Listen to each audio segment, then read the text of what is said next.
Hello, my friends. The lighting is terrible. My husband is snoring, and it's day 2 of Lullavis.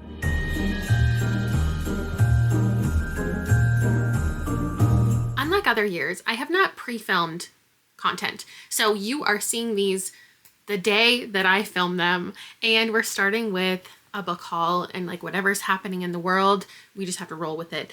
I am about to go see Marty Supreme, which I'm very excited about because Liam also wants to see it, and Rob's gonna nap, I guess.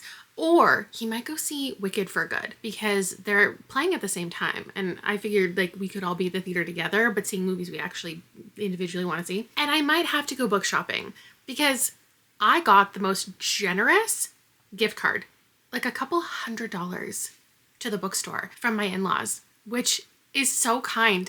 And I don't know if I should save it, if I should do some pre-orders. Like I have enough books here, and let's just get to them. I think actually it's the 26th. And I might have 26 books to show you after these ones, which if you watched yesterday's vlog, I already talked about at length. So I'm going to run through these really quickly. Good Spirits is like a Ghost of Christmas Past idea where this woman is visited by a ghost and she has to deal with the things that she's done badly, but she's not a bad person. Miss Winter in the Library with a Knife I bought because I wanted a Christmassy mystery book, and I just don't know if there are any good ones. I don't know. I was trying to find one.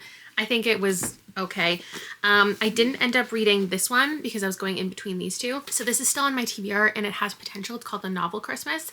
These two people fall in love while she is writing a Christmas story. And Christmas with Kris Kringle is about a woman who is an event planner at the mall, and she is responsible for hiring the Santa, and then she falls in love with him. Hark the Herald Angels Scream is a horror holiday anthology. It was really bad. And Secret Santa is an advent calendar book where each day you open a different chapter, and it was also not good, just for the gimmick. And the gimmick wasn't worth it. Okay, ones you've also heard me talk about already, but I need to haul because I haven't yet. The Correspondent. This I read in my Goodreads Choice video, but I originally bought it just at the bookstore with my mom because she was interested in it and so was I. So I'm going to pass this along to her once I include it in my Everything I Read This Year video. Woodworking is about a trans teacher who is accepting her own identity and starts to let other people in on it and builds a bond with a trans student at the high school. I also bought The Serviceberry, which I'm going to be donating because this just didn't do a lot for me, but it's a nice little story about a bird and a berry. It's not a story, it's like a nonfiction essay about appreciating the natural world, but it does revolve around this specific event and life cycle. And then I also bought Till Summer Do Us Part in my, these were all for my Goodreads Choice video. If you didn't watch that yet, I'm spoiling all of it, but this is the one that I read for the romance category. And this woman fakes a relationship with this man that she just met, and they go to this like couples retreat to save their relationship so people at work can respect her as a married woman, I guess. She can fit in with people, and they fall in love. They have a lot of intimate relations at the couples retreat. I'm gonna pop over to a stack of things that were given to me. Let's see. Okay, my husband, for Christmas, I gave him a couple ideas of what might be a good idea for books that I got as library books and liked enough that I would probably be purchasing full price at some point. And so he just did it for me. And he got me The Everlasting by Alexi Harrow, which I gave 4 stars and I quite liked.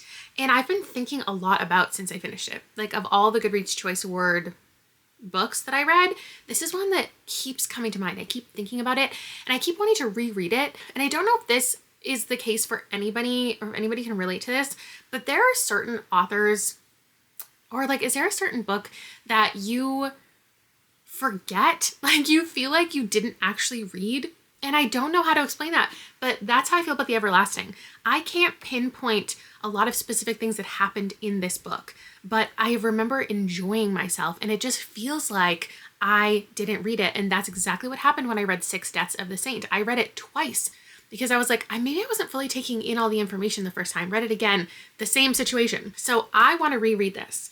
And if I haven't read it by the end, of 2026, I want someone to like remind me. Somebody at some point remind me that I wanted to do this. And then he also got me Jane Austen's bookshelf because I really enjoyed this, wasn't expecting to. And of course, I love to build out my nonfiction section of my bookshelf. It's a little too full, but one day I will have an entire bookcase in an entire library. We're manifesting together, and you know how powerful I was this year, so it's happening. And I'm gonna have a book about bookshelves on my bookshelf. Those were also from the Goodreads Choice Awards video. And then he also got me this, which it still fits, right? Because it's a book, but it's puzzles from the New York Times, Wordle Connection, Spelling Bee minis, and more. I don't understand how you could possibly play Wordle. Like, I don't know where to find a Wordle game or what it looks like in here. Okay, this makes sense. Because I was like, how would it give you one letter at a time if it's not there to know what letters you're guessing? But I guess it gives you like a couple letters and you just have one guess. And then there's going to be an answer sheet, I'm assuming, in the back. Where it tells you if you're right. I'm so excited about this because I love these little variety packs. I used to buy them at the dollar store or like Walmart when I was a teenager, and they were just all of these random puzzles. And I feel like nowadays when I go look in the puzzle section, it's like you can buy one book that's all crosswords or one book that's all word searches, and there's not a lot of things that have a whole bunch of different things. I was also sent by the publisher a couple books. Roxane Gay, the publishing imprint, sent me a box of things, which was so very kind. This is the one that I'm keeping because it was on my TBR. It's called Racebook. It's a personal history of the internet by Tochi Onyebuchi, who's an author that I've read and loved before. So I'm excited to give that a go.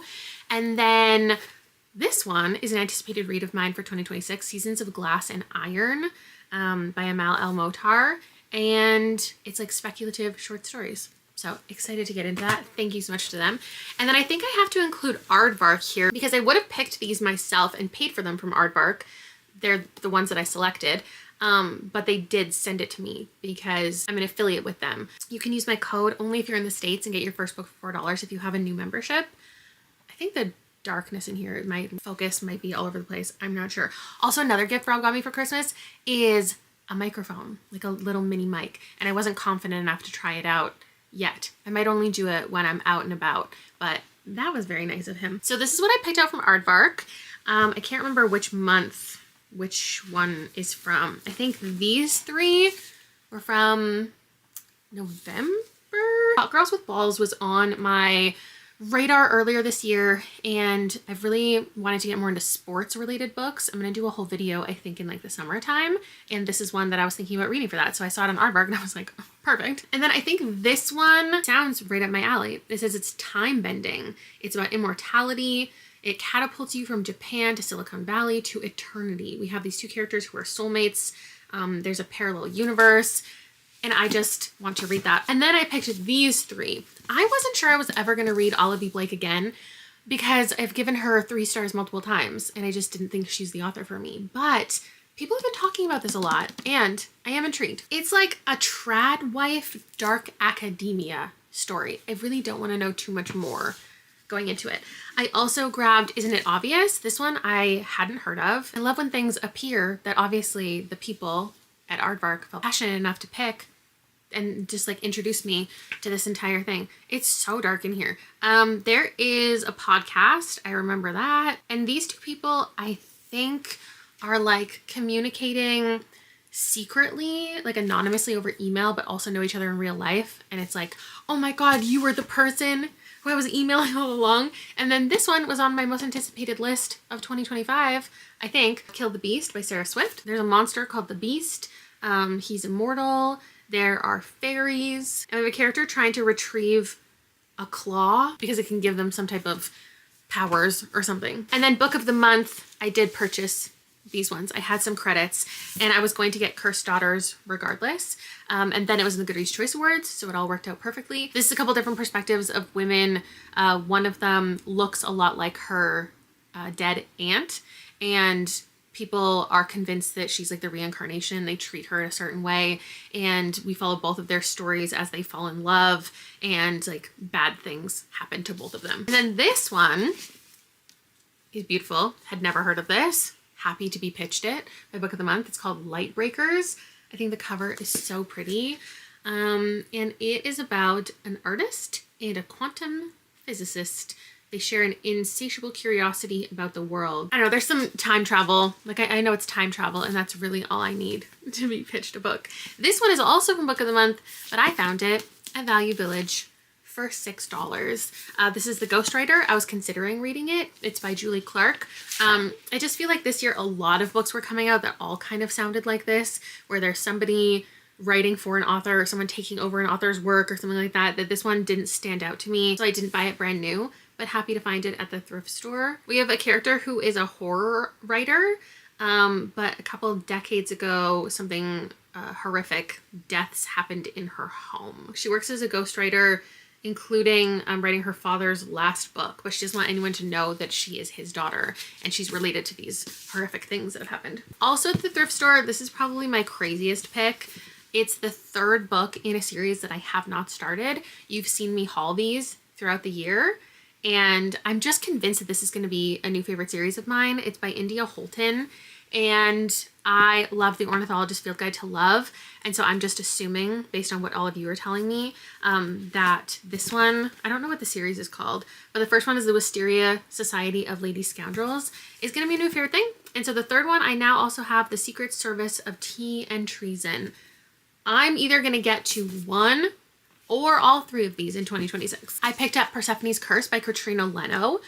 This is an author that I love, and it feels kind of reminiscent of Anna Marie McLemore to me, and also Little Women. I'm halfway through it.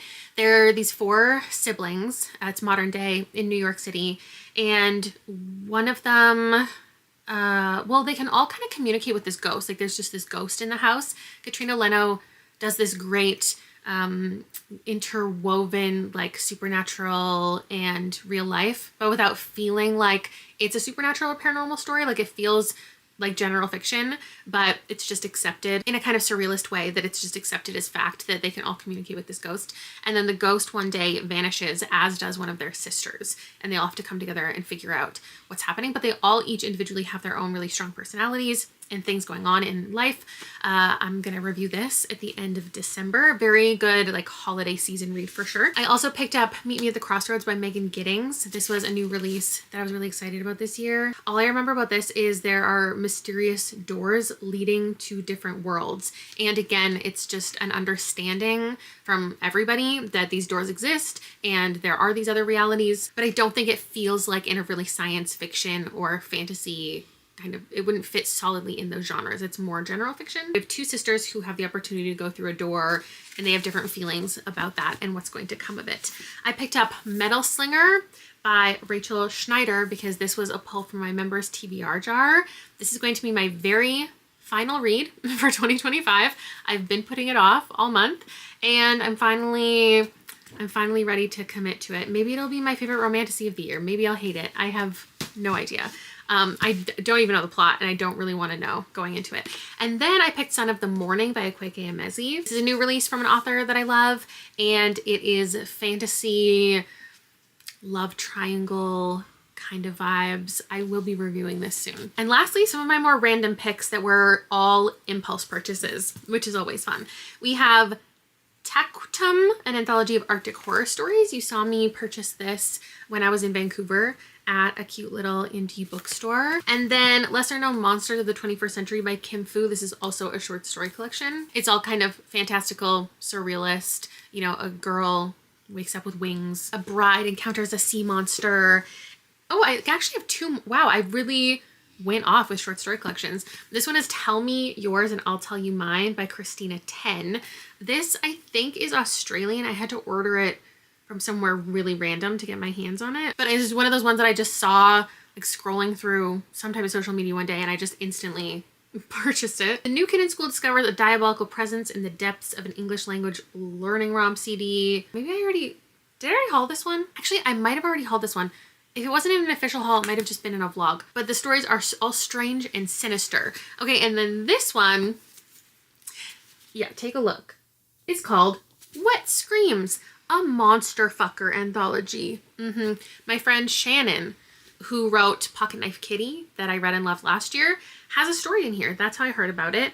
and I just had to make the purchase. Hate the font in here so much. Her story is called Static, and we'll see what I think about the rest of them. Test the boundaries between your darkest nightmares and your wettest dreams with 20 new stories of paranormal romance. Gargoyles spring to life, creatures emerge from the depths of the forest to claim you, and your television will be touching your dial. Your television will be touching your dial in this inclusive collection that blends romance and horror to get hearts pounding. Yeah, I remember some of this was like sentient object, and that just seems right up my alley personally. I think that's everything. That's everything I added into my life. I think there was probably more that you've seen in vlogs, but because I've already talked about them, I forget. And maybe I should start doing monthly hauls again, because then I won't forget and I won't shove things in the closet for months and be like, did I haul this already? I don't remember. Anyway, let me know if any of these books intrigue you, something you bought recently, or I'd love to know anything you got for Christmas book related.